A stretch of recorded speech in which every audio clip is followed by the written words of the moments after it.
Bonjour et bienvenue sur la chaîne où l'on crée. Je me présente Lauriane de Bidule et Bobine et aujourd'hui on va faire un tuto aux chauves-souris, donc le haut que je porte là. Voilà, donc c'est un tuto simple, rapide, il y a quelques étapes un peu techniques mais que je vais vous expliquer. Donc on commence de suite. Déjà on va commencer par le choix du tissu, c'est très important. Donc on peut utiliser des tissus chez les trames et des tissus de jersey extensibles. Par contre, il ne faut pas qu'il soit épais, il faut que ça reste fluide surtout. Il ne faut pas que ça soit raide. Si c'est trop raide, même si c'est ferme et que c'est trop raide, ça n'ira pas. Il faut vraiment un tissu fluide. On peut utiliser viscose, coton assez fluide. On peut utiliser aussi de la mousseline, du voile, comme ce que j'ai moi aujourd'hui. Voilà, donc le choix est assez vaste, juste pas ici trop rigide, sinon vous aurez trop d'épaisseur ici et ça n'ira pas. Après, pour la dimension, je fais un petit croquis. Voilà, pour la dimension. Donc il vous faut un grand rectangle de 105. 105 ça va être la largeur sur 1,20 m. Donc plié en deux, ça va faire pour le coup 60 et 60.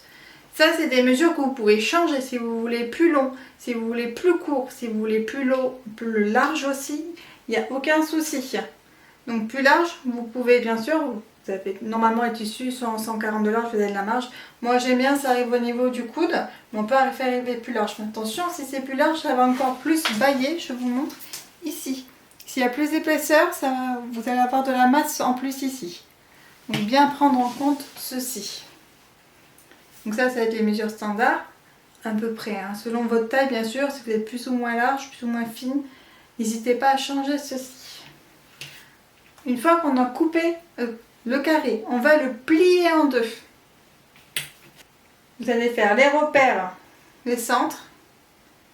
Et après, moi, je mets 60 cm. Donc 30 et 30, ça dépend de votre dimension. Donc là, je vais expliquer pour les dimensions. Moi, je fais tour de hanche 1 mètre, tour de taille 85 cm et poitrine 97, on va dire 1 mètre. Après j'ai rajouté, donc j'ai divisé ces mesures, donc pour les hanches 1 mètre ça fait 50 cm et j'ai rajouté 10 cm, donc 60. Donc là on a en tout 1 mètre 20, on a 20 cm en plus. On peut faire plus serré, il n'y a aucun souci. Plus large on peut aussi, après ça dépend de dimension. Moi je parle avec les dimensions que j'ai. Si vous faites, je dis une bêtise, 80 cm de taille, vous pouvez faire donc pour le coup 40 divisé par 2 et vous rajoutez 10 cm, donc 50 cm de tour de taille. C'est un exemple, c'est pareil, si vous faites 1,20 m, pareil, vous divisez en deux, donc 1,20 m ça fait 60, plus 10, 70. C'est comme ça que je fais pour la largeur. Donc pour ce qui va être ici. Après bien sûr, plus ici ça va être long, là ça va être court, donc vous pouvez après changer. Plus ici ça va être court, là ça va être long. Voilà ici, donc bien faire attention à vos dimensions. Faites d'abord un croquis avant de couper votre tissu, c'est important. Et après, on va replier donc en deux, donc là ça sera en 4, pour bien découper. Là, vous allez avoir la vidéo explicative que je vais vous montrer de suite après. Après, on va surjeter, on va faire un reloté. Alors, je vous montre. Voilà, donc je vous montre parce que j'ai pris un tissu noir, c'était pas une bonne idée, on voit pas très bien, c'est pour ça que j'ai fait des petits gentillons. Voilà, alors je sais pas si on voit forcément mieux. Voilà, donc c'est un surjet très serré. Il y a le point zigzag, mais le point zigzag ça fait pas net. Donc c'est pour ça que je vous conseille pas trop de faire un point zigzag à cette finition-là. Moi j'ai fait donc un reloté. On peut très bien faire un ourlet, mais alors attention, il y a les arrondis. Si vous faites un ourlet trop large, ça va faire des plis, ça va pas être joli. Je vous conseille de faire un ourlet mouchoir. Plus c'est petit, plus l'arrondi va être joli. Ou sinon, vous avez une troisième possibilité, c'est mettre du biais. Là il n'y a pas de souci, c'est comme ça que j'ai fait mes premiers. C'est pareil, faire attention à l'arrondi, ça peut briller, bien mettre à plat le biais et pas bouger le tissu. Il faut expliquer aussi pareil pour le col. Donc voilà, donc vous avez trois possibilités, ou un rouleauté, voilà, ou un biais, ou sinon un ourlet mouchoir. Là, c'est comme vous le souhaitez. Voilà, donc là je vais vous faire une petite vidéo où je vous explique ces étapes-là. Alors là, on va faire le repère du centre. C'est-à-dire qu'on va, sur le côté à 120, faire un repère à 60 et sur le côté à 105, on va faire 52,5. Je vais faire un petit repère avec un point de bâti, donc c'est juste un point lâche avec une aiguille et un fil pour repérer. Je ne fais pas de traçage avec une craie car ça s'efface sur le tissu, sur ce tissu-là. Et du stylo, c'est trop foncé, ça ne se voit pas. Et les aiguilles, ça tombe parce qu'on va beaucoup bouger, donc ça va tomber. Je ne vous conseille pas de laisser les aiguilles. On va le replier en deux, donc dans le sens de la longueur, 60. Là, on va bien mettre bord à bord. Je fais un petit repère au centre.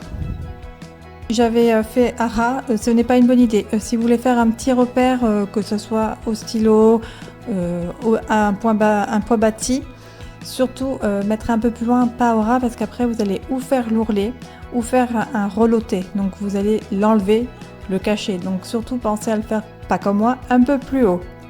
Qu'on va donc faire 60 cm. Donc vous prenez du centre et vous mettez 30 d'un côté et 30 de l'autre.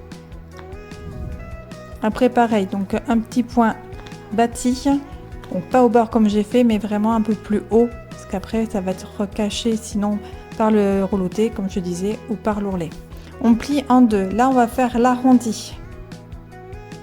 Donc je mets une épingle pour bien tenir le tout. Je mets des épingles partout pour bien tenir les morceaux. Je mets bien bord à bord. Et j'épingle.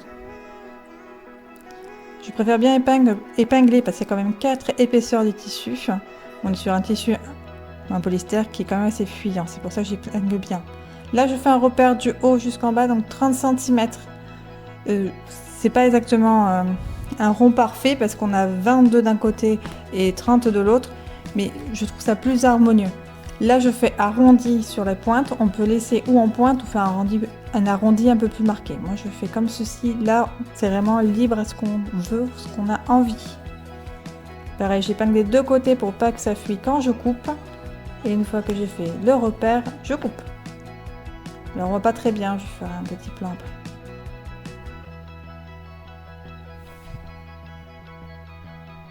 J'enlève les aiguilles de partout.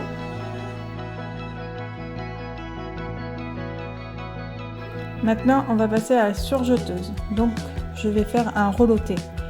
Là, pour le reloté, je mets plus serré. Alors, il y a plusieurs façons de faire. Et pour le coup, moi, je fais comme ceci. C'est une machine assez vieille. J'ai peur de l'abîmer en touchant aux tensions. Donc, c'est pour ça que je fais comme ça. Ça fonctionne très bien pour moi. Si vous avez des indications sur votre machine, suivez les indications. Ne faites pas comme moi. Regardez bien si vous avez des explications pour les reloter sur votre machine à surjeter. Donc, je vérifie.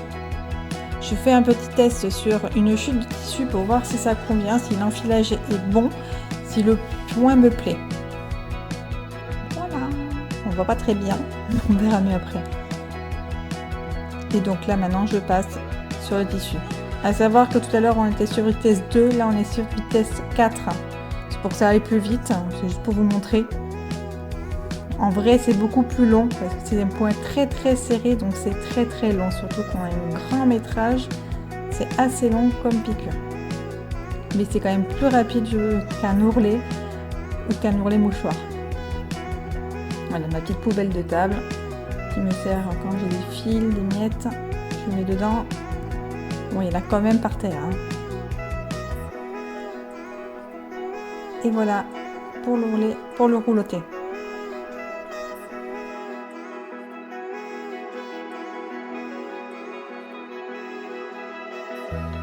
Maintenant, on va passer au col.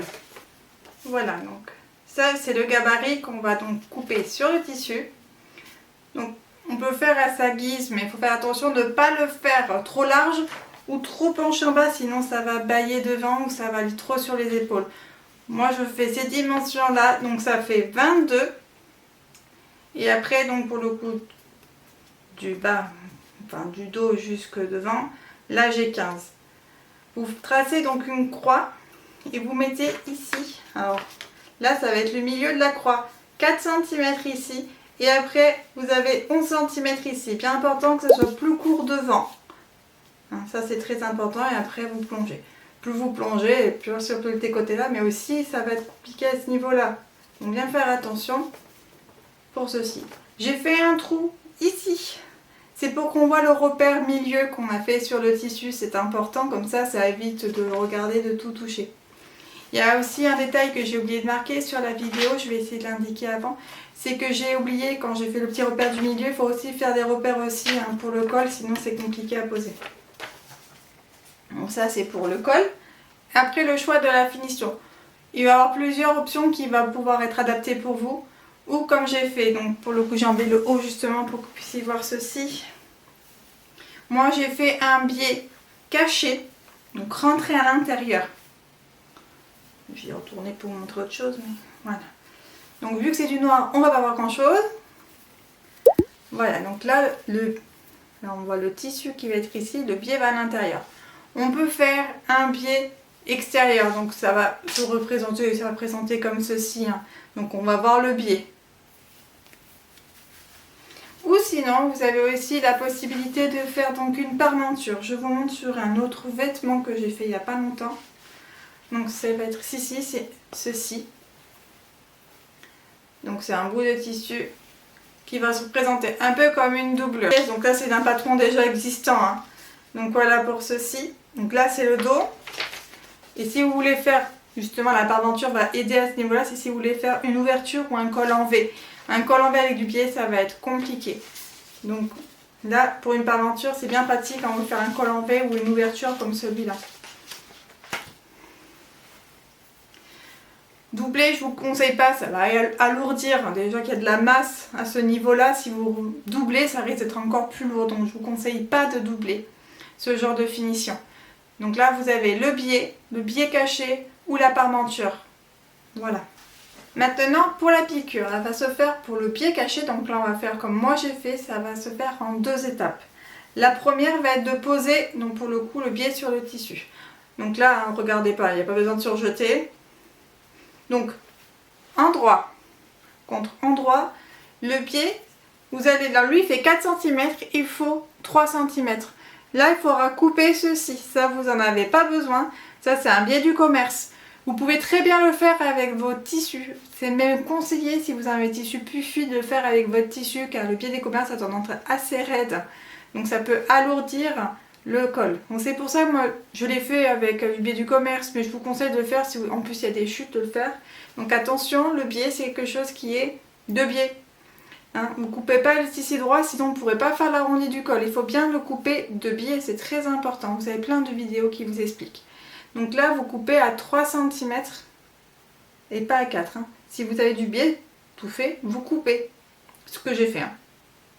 Mais là, je ne vais pas le faire là parce que pour le coup, c'est un morceau. Mais... Donc là, on a dit endroit contre endroit.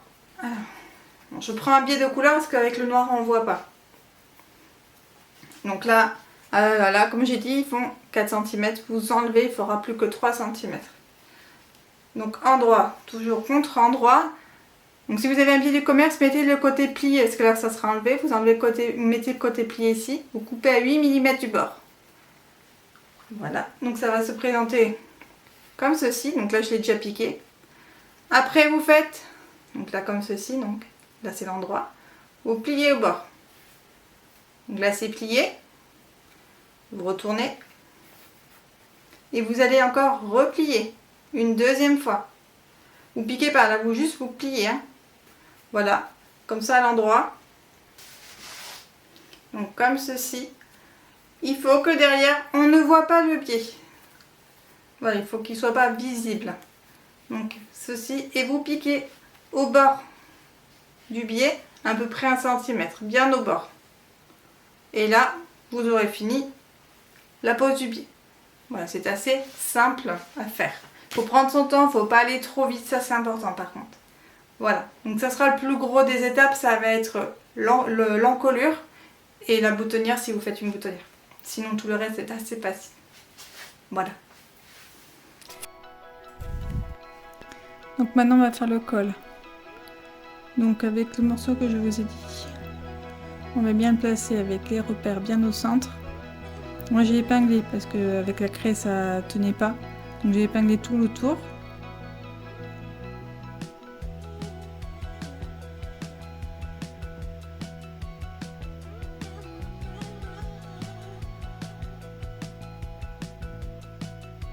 Voilà, et là, après je trace avec la craie, donc là je fais un gros trait de temps en temps, car ça s'en va très très vite. Il y a 1 cm du bord des aiguilles.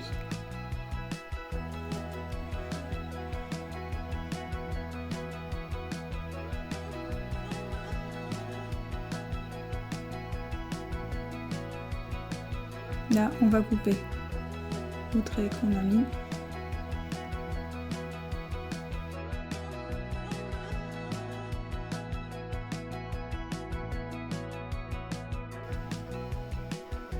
Donc si votre tissu est un peu fuyant, qui bouge, viscose, jersey ou voile très fin, vous pouvez faire une couture à 0,5 du bord, bien à plat.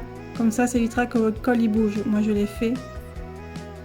Voilà, je fais une couture à 0,5 pour éviter qu'il bouge. Là maintenant je vais mettre le biais. Je replie 1 cm à l'intérieur, donc à l'extérieur de moi. Et j'épingle. Bien faire attention, c'est le biais qui bouge, pas le tissu, sinon ça va tout déformer le col. Donc c'est le biais qui va vous faire courber et pas le tissu qui va bouger. Et vous faites tout le tour comme ça. Alors pour la longueur du biais, j'ai mesuré le tout avec un ruban, un mètre ruban. Et après j'ai rajouté 10 cm pour être sûr. Voilà. Donc, je finis.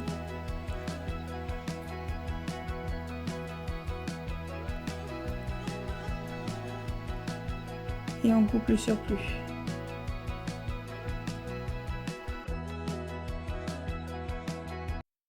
C'est les connaissances du professeur Lolo.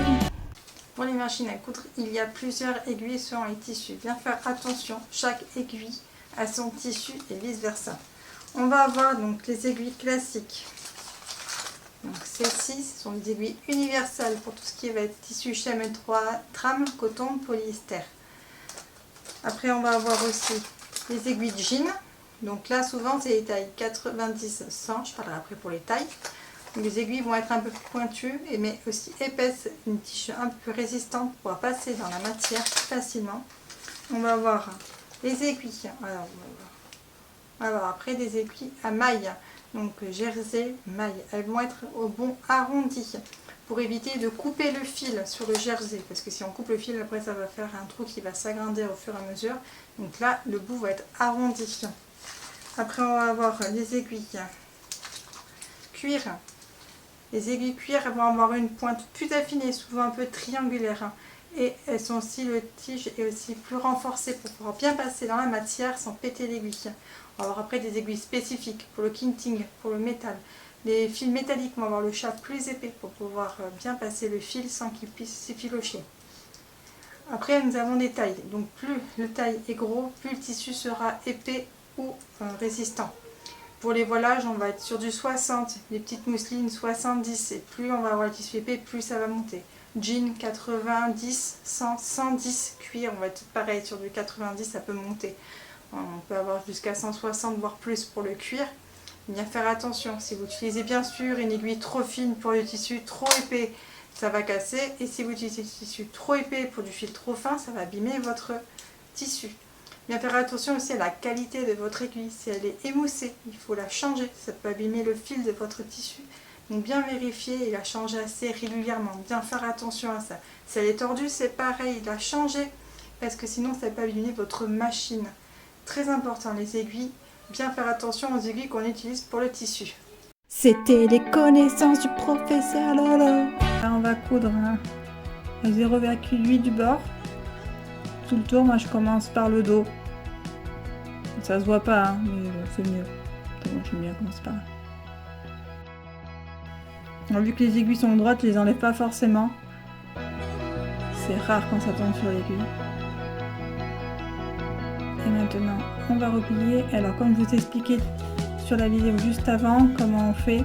Parce que là, c'est vrai que j'ai pas choisi la bonne couleur de tissu. Hein. La prochaine fois, je ne me ferai pas avoir, je ne prendrai pas du noir, on voit pas très bien.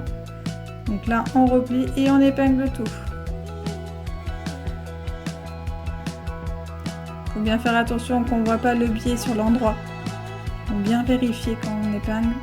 On retourne et on regarde si le biais ne dépasse pas. Voilà, et maintenant on va coudre au bord du biais, donc à peu près 1 cm. Voilà. Donc ça va être du guide. Et on fait tout le tour.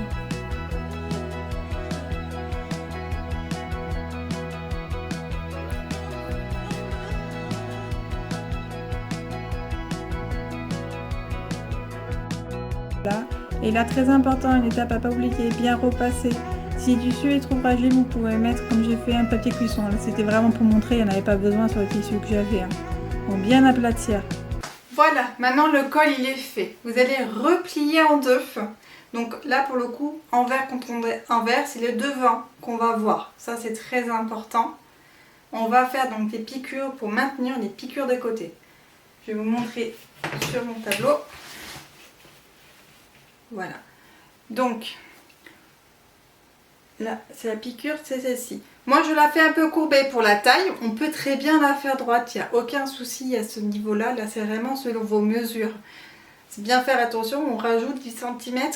Donc, votre mesure, vous divisez en deux. Et vous rajoutez 10 cm à chaque fois. Je vous conseille ça à peu près. Après, si vous voulez faire autrement, il n'y a aucun souci. Moi, je fais comme ça. Donc, vous tracez le repère. Du haut jusqu'au repère, il y a 21 cm. Faites pareil des deux côtés, toujours à 60. Ça parce que moi j'ai compté 1,97 m, donc à 60. Vous vous aidez du repère milieu, 30 et 30, donc 60 à 20 cm. Vous faites ce repère là. C'est un des deux repères. Après vous avez un autre repère à faire qui est important, c'est le repère de la taille. Donc moi j'ai fait à peu près à 20 cm, du bas cette fois-ci. Donc je me suis aussi aidée du centre, et donc 52,5. Donc comme j'ai dit 85 divisé par 2 plus 10. Voilà. Donc là 52,5. On fait des repères et après on trace l'arrondi. Vous pouvez tracer. Alors comme je disais, surtout, comme je dis, surtout ne pas faire avec un crayon, avec un stylo, pardon. Vous êtes sur l'endroit. Donc même les frictions, donc ceux qui s'effacent à la chaleur, je ne suis pas très fan de le mettre directement sur l'endroit parce que s'il fait froid, je sais que l'encre peut réapparaître. C'est pour ça que les frictions, c'est très bien sur l'envers, ou les parties qu'on ne voit pas, mais là j'ai vraiment peur que ça se voit. Donc ou vous faites avec l'aiguille comme moi j'ai fait au col, ou sinon vous faites un tracé. Donc là j'ai pu le tracer quand même, ça allait. Et après j'épingle bien tout et je pique. Un point arrêt bien sûr en haut et en bas. Et voilà, vous faites pareil des deux côtés. Ça, c'est assez simple pour ceci. Maintenant, il va avoir... Donc, c'est pareil. J'ai fait une boutonnière. Donc, qui va être juste au niveau de la taille. C'est pas obligatoire non plus. Si vous voulez pas marquer votre taille, vous ne mettez pas de boutonnière. Si vous voulez marquer votre taille, vous pouvez la mettre. Après, vous pouvez la faire et voir selon vos envies. On peut faire un boutonnière. Moi, c'est vrai que... c'est ma première que j'ai fait, je ne vais pas vous mentir, avant je faisais un point zigzag, c'est un peu galère, boutonnière ça va quand même beaucoup plus vite. Mais celle-ci que j'ai, elle s'arrête à 3, pour les ceintures c'est trop juste, il faut 4 ou 5.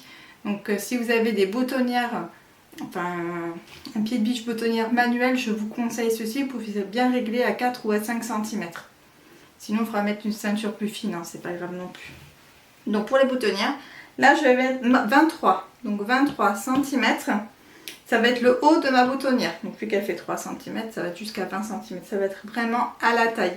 Et donc avec la piqûre qui est faite, vous mettez un 1,5. Il faut que ça soit à côté, mais après j'ai peur que ça soit trop près. C'est pour ça que je reste sur 1,5. Et vous faites pareil des deux côtés. Une fois que vous avez fait votre boutonnière, vous coupez l'intérieur. Si vous avez de la colle spray, vous mettez la colle, c'est toujours mieux pour pas que ça s'effiloche. Voilà, et le haut est fini. Maintenant, on va coudre donc les côtés. Donc j'ai bien tous les deux tissus bien partout pour pas que le tissu s'échappe. Défait le repère du milieu, je le refais. Je fais de l'autre côté.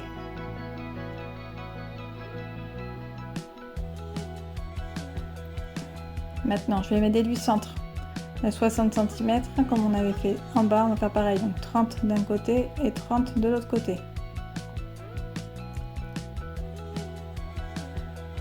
Après, je vais m'aider de la grande règle pour faire droit et me mettre à 21 de haut jusqu'en bas. Donc 21 cm en commençant par le haut.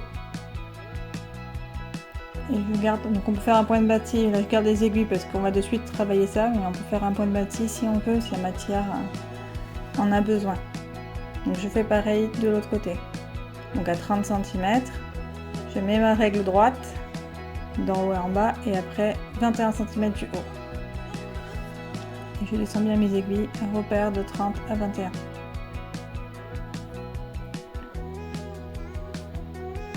Maintenant, on va faire la courbe. Si on veut marquer la taille, je fais un repère à 20 cm en commençant du bas. Si on veut une taille droite, on peut faire une piqûre droite du haut jusqu'en bas. Moi, je vais faire un peu courbé à l'intérieur, donc je vais faire un repère à 20 cm commençant du bas.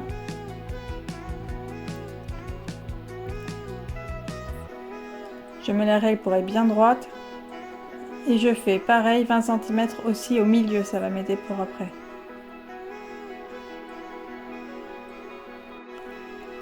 Donc ma taille fait 85. Je vais diviser par 2, donc ça fait 42,5. Je vais rajouter 10 cm comme j'ai fait en bas. Donc ça va faire 52,5 divisé par 2, ça fait 26,25. Je vais m'aider du repère du milieu pour faire 26,25 de chaque côté. Et après, je vais tracer une courbe avec la craie si c'est possible. Attention, on est sur l'endroit, donc pas avec un stylo. Et j'épingle en suivant mon trait.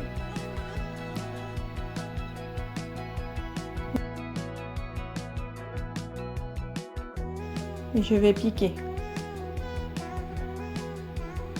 Je commence au repère que j'ai fait. J'enlève les aiguilles. Je tire bien le fil et je fais un point d'arrêt. Et je suis. Je commence par le haut pour bien finir en bas de chaque côté. Je fais toujours le haut au début.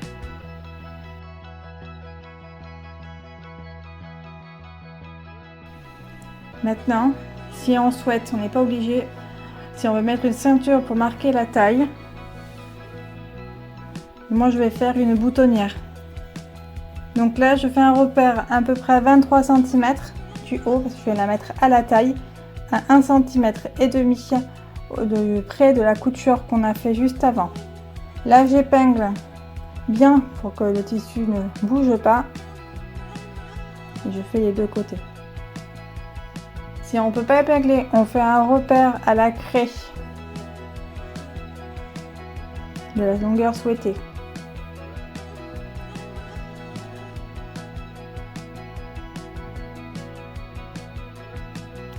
Là, pour le coup, on va faire une boutonnière. Si on a un pied boutonnière manuel, c'est mieux, on peut faire la dimension qu'on souhaite.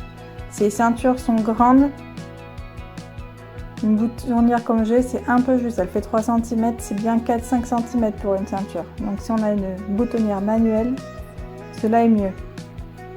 J'ai fait largeur de point pour ma boutonnière 5,5 et serré de 0,60. On voit un peu ma tête. Le cadrage est encore à vérifier, à revoir.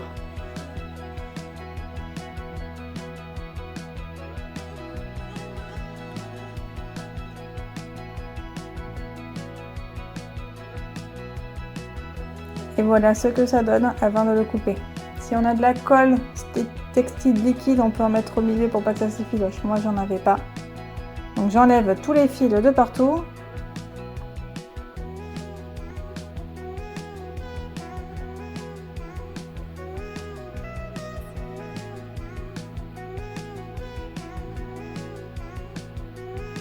Et là, on va couper la boutonnière. On va bien faire attention de ne pas couper le fil qui fait la boutonnière. Couper juste le tissu et d'enlever le tissu qui dépasse avec le ciseau. Prendre un ciseau qui coupe bien, un petit ciseau qui coupe bien.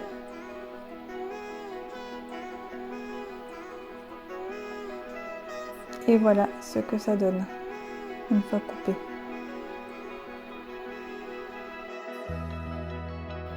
Et voilà, le haut est fini, prêt à porter.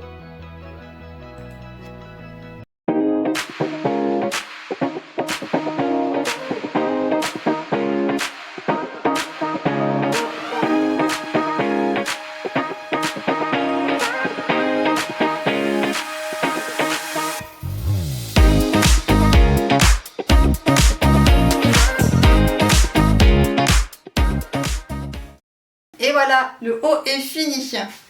Donc pour ma part, un col caché arrondi de l'autre côté. Voilà, arrondi et de quoi passer la ceinture. C'est un tuto assez simple, rapide, qui plaît, hein, qui est facile à porter un peu pour toutes les morphologies aussi, ça c'est important. Je sais que ma mère elle aime beaucoup. Ah non mais j'en lui en fais déjà 3, moi j'en ai 2. J'espère que celui-là vous a plu. Si vous avez des questions, n'hésitez pas à demander en commentaire. Si vous avez aimé aussi, n'hésitez pas à me dire, à liker. Et si la vidéo vous plaît, vous pouvez vous abonner. Merci beaucoup pour tous vos messages et vos encouragements.